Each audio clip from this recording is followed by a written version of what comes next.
Hello friends, आज के इस वीडियो में हम कवर करेंगे pharmaceutics chapter 24.1 ophthalmic preparations in detail, जिसमें हम देखेंगे डेफिनेशन ऑफ ऑप्थेल्मिक प्रिपरेशन, कितने डिफरेंट टाइप्स की होती हैं ऑप्थेल्मिक प्रिपरेशन, उसका एक ओवरलुक लेंगे एंड फॉर्मुलेशन कंसिडरेशन हम डिस्कस करेंगे। सो बच्चों, आप अगर डिप्लोमा इन फार्मेसी में है या बैचलर ऑफ फार्मेसी में है, बी फार्मा में है, अपने सिलेबस के अकॉर्डिंग आप सारे ही टॉपिक्स को कवर करेंगे, उनके नोट्स प्रिपेयर कर सकते हैं आप हमारी स्लाइड्स को देख के। हम अपने चैनल पे देखिए बच्चों, फार्मास्यूटिक्स और ह्यूमन में के मोस्ट ऑफ द लेक्चर जो है वो कवर कर चुके हैं। चैनल की प्लेलिस्ट में जाके आप देख सकते हैं। अगर आप चैनल में पहली बार आए हैं और अभी तक आपने चैनल को सब्सक्राइब नहीं किया है तो प्लीज़ चैनल को सब्सक्राइब ज़रूर करें इसी तरह के फार्मा रिलेटेड वीडियोस देखने के लिए। तो चलिए शुरू करते हैं अपना आज का सेशन। बात करें देखिए अगर डेफिनेशन की ऑप्थेल्मिक प्रिपरेशंस के, तो ये ऐसी प्रिपरेशंस होती हैं जो कि स्पेसिफिकली आईज में अप्लाई करने के लिए बनाई जाती हैं। अगर डिफरेंट टाइप्स की हम बात करें तो सबसे पहले आती है हमारे सॉल्यूशन या ड्रॉप्स। ये देखिए सॉल्यूशन और ड्रॉप्स इस तरह के होते हैं, लिक्विड फॉर्म में होते हैं और जब इनको आंखों में डाला जाता है तो जो हमारा लैक्रिमल सेक्रेशन होता है, जो हमारे टीयर्स या हम जिसको आंसू कहते हैं, उनके साथ ये डाइल्यूट हो जाते हैं और आपने देखा होगा ये आंखों से बहुत जल्दी पानी की तरह गिर जाते हैं। इसीलिए अगर कभी भी डॉक्टर आई की इन्फेक्शन के लिए आपको ड्रॉप्स डालने को देते हैं तो काफ़ी फ्रीक्वेंट इंटरवल्स पे आपको डालनी पड़ती है, काफ़ी जल्दी इंटरवल्स पे आपको डालनी पड़ती है, क्योंकि कॉन्टैक्ट टाइम जो है ड्रॉप्स का आइज के साथ बहुत ही कम होता है। दूसरा, अगर हम बात करें देखिए सस्पेंशन या लोशंस की, तो इनका कॉन्टैक्ट टाइम, इस तरह के बहुत सारे सस्पेंशन या लोशन आते हैं, इनका कॉन्टैक्ट टाइम जो है आइज के साथ वो ज़्यादा होता है अगर हम ड्रॉप्स के कंपेरिजन में बात करें। बट क्योंकि सस्पेंशन में small amount of drug particle, बहुत ही छोटे छोटे ड्रग पार्टिकल्स जो हैं वो प्रेजेंट होते हैं सस्पेंशन या लोशन में, तो आइज इरिटेट होने के चांसेस ज़्यादा होते हैं अगर इस तरह के प्रिपरेशंस को आइज में डाला जाता है। लास्ट में हम बात करें ऑइंटमेंट्स की, तो इनका कांटेक्ट टाइम जो है देखिए सबसे ज़्यादा होता है। अगर हम दोनों के ही कंपैरिजन में बात करें, ऑइंटमेंट सबसे ज़्यादा देर तक हमारी आंखों में रहते हैं। एक तरह की देखिए ये इस तरह की फिल्म बना देते हैं हमारी आंखों में, प्रोटेक्टिव फिल्म जिसको कहते हैं, और इसकी वजह से कुछ देर तक धुंधला दिखने लगता है जो भी पर्सन होता है उसको, ब्लड विजन हो करने की इसमें चांसेस ज़्यादा होते हैं ऑइंटमेंट में। तो ये 3 तरह के हमने देखे ऑप्थेल्मिक प्रिपरेशंस। ना बच्चों, फॉर्मुलेशन कंसिडरेशन की अगर हम बात करें तो ऑप्थेल्मिक प्रिपरेशन जो है उनको कुछ फॉलोइंग प्रॉपर्टीज़ होती है जो उनमें होनी चाहिए। कौन कौन सी प्रॉपर्टीज़ होती है वो देख लेते हैं। Should be free from foreign particle, किसी तरह का फॉरेन पार्टिकल प्रेजेंट नहीं होना चाहिए ऑप्थेल्मिक प्रिपरेशन में, क्योंकि इस तरह का फॉरेन पार्टिकल किसी तरह का इन्फेक्शन कर सकता है, क्योंकि आई बहुत ही सेंसिटिव होती है हमारी, और इन्फेक्शन भी कर सकता है और आई को इरिटेट भी कर सकता है, इसलिए नहीं होना चाहिए किसी तरह का फॉरेन पार्टिकल। दूसरा है देखिए should have proper viscosity. Viscosity मतलब इतना बहुत ज़्यादा थिक नहीं होना चाहिए, बहुत ज़्यादा थिन नहीं होना चाहिए, ऐसा होना चाहिए कि हमारी आई में कांटेक्ट टाइम जो है थोड़ी देर तक रह पाए उस ऑप्थेल्मिक प्रिपरेशन का जो भी हम अपनी आईज में डाल रहे हैं। प्रॉपर टोनोसिटी होनी चाहिए। प्रॉपर टोनोसिटी मतलब हाइपरटोनिक या हाइपोटोनिक नहीं होना चाहिए, आई को इरिटेट ना करे, इस तरह का सॉल्यूशन होना चाहिए। क्या होता है ये सब, कौन से टोनोसिटी रेगुलेटर होते हैं, पीएच रेगुलेटर होते हैं, वो अभी हम डिस्कस करेंगे। प्रॉपर पीएच होनी चाहिए प्रिपरेशन की, जो हमारी लैक्रिमल सेक्रेशन की पीएच होती है, टीयर्स की पीएच होती है, उसी के आसपास होनी चाहिए इस ऑप्थेल्मिक प्रिपरेशंस की पीएच भी। स्टेरिलिटी होनी चाहिए, स्टेराइल होना चाहिए सॉल्यूशन, किसी तरह का के माइक्रोब्स में प्रेजेंट नहीं होने चाहिए, और प्रॉपर सरफेस एक्टिविटी होनी चाहिए ताकि जो भी प्रिपरेशन हम अपनी आइज में डाल रहे हैं वो आइज को पेनिट्रेट करके उसको इफेक्ट कर पाए, उसका इन्फेक्शन को ठीक कर पाए। तो 1 बाय 1 डिस्कस करते हैं देखिए इन सारे ही एजेंट्स को।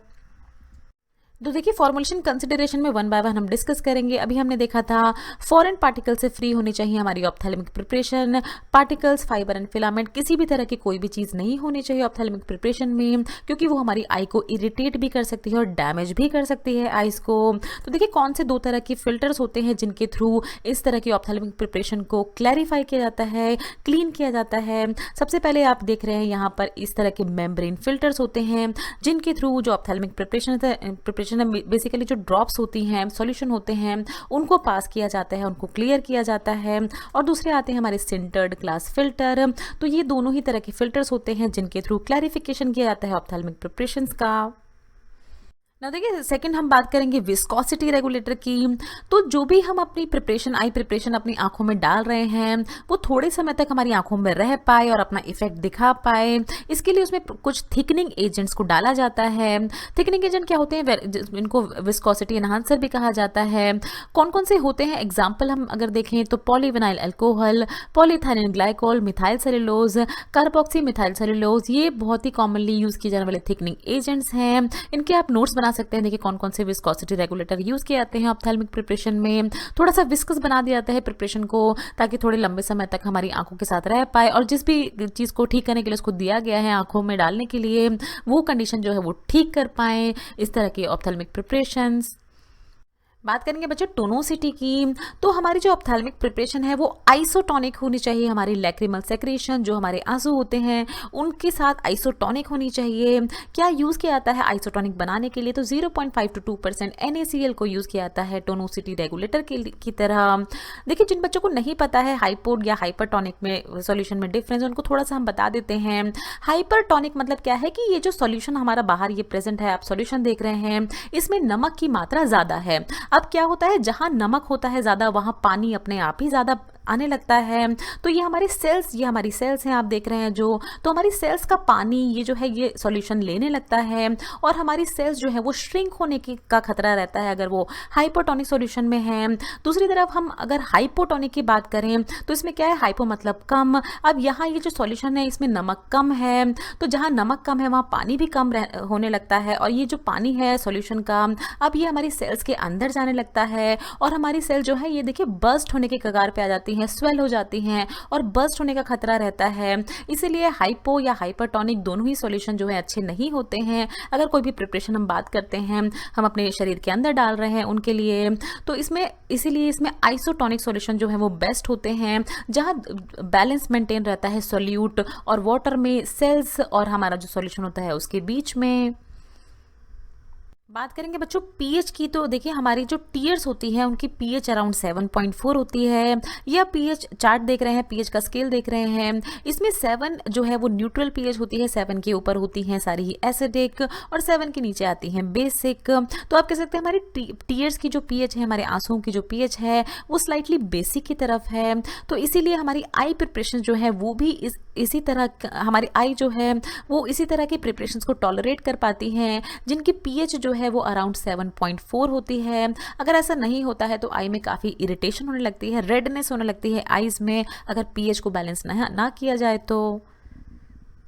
बात करेंगे बच्चों स्टेरिलिटी की। तो हमारी आई प्रिपरेशन को स्टेराइल होना बहुत ही ज़रूरी है। किसी भी तरह का फॉरेन पार्टिकल या माइक्रोब्स, अगर हम बात करें तो माइक्रोब्स नहीं प्रेजेंट होने चाहिए उसमें, क्योंकि बहुत ही ज़्यादा डैमेजिंग इफेक्ट कॉज कर सकते हैं हमारी आइज़ को वो। तो इसीलिए किस तरह से इनको स्टेराइल किया जाता है, मेम्ब्रेन फिल्टर के थ्रू पास आउट करके किया जाता है। देखिए यहाँ से टेस्ट सैंपल को पास किया जाता है मेम्ब्रेन फिल्टर पे, जहाँ सारे माइक्रोब्स एंट्रैप हो जाते हैं, और जो हमारा क्लियर फिल्ट्रेट है हमें मिल जाता है। और बहुत ही ज़्यादा यूज़ किया जाता है इंडस्ट्रियल लेवल पे ऑटोक्लेविंग। इसके थ्रू जो भी ऑप्थेल्मिक प्रिपरेशंस हैं उनको स्टेराइल किया जाता है, माइक्रोब से फ्री किया जाता है। एंड में बात करेंगे देखिए सरफेस एक्टिविटी की। तो सरफेस एक्टिव एजेंट्स को ऐड किया जाता है ऑप्थेल्मिक प्रिपरेशन में, ताकि ये जो प्रिपरेशन है हमारे कॉर्निया को पेनिट्रेट कर पाए, और जिस भी इन्फेक्शन को ट्रीट करने के लिए इसको दिया गया है ये इफेक्ट उसमें अपना दिखा पाए। एग्जाम्पल अगर हम बात करें तो benzalkonium chloride, polysorbate 20, polysorbate 80, dioctyl sodium sulphosuccinate, ये सारे यूज़ किए जाते हैं surface active agents ophthalmic preparations में। ना बच्चों क्वेश्चन है आपके लिए, आंसर देना है आपको इसका कमेंट सेक्शन में। जो भी करेक्ट आंसर देंगे बच्चे उनके आंसर को हम लाइक करेंगे अपने कमेंट सेक्शन में ही। तो क्वेश्चन है आपके लिए, देखिए methyl cellulose and carboxy methyl cellulose use किए जाते हैं इन ऑप्थेल्मिक प्रिपरेशन में क्या इंप्रूव करने के लिए प्रिपरेशन की? स्टेरिलिटी के लिए, पीएच इंप्रूव करने के लिए, टोनोसिटी के लिए, या विस्कोसिटी के लिए? आंसर दीजिए इसका बच्चों कमेंट सेक्शन में हमको। सो नेक्स्ट वीडियो में हम कवर करेंगे pharmaceutics chapter 24.2 eye drops formulation and method of preparation अच्छे से हम देखेंगे। तो बच्चों अगर वीडियो पसंद आए तो वीडियो को लाइक आप ज़रूर करें, चैनल पे पहले बार आए तो प्लीज़ चैनल को सब्सक्राइब ज़रूर करें, इसी तरह से हमें अपना सपोर्ट देते रहें। Thanks for watching. ये कुछ हमारे रिलेटेड वीडियोस के लिंक हैं जिन पे क्लिक करके आप उनको देख सकते हैं। दोस्तों लर्निंग फार्मेसी पे आने के लिए और ये वीडियो देखने के लिए आपका बहुत बहुत शुक्रिया। मिलते हैं अगले वीडियो में।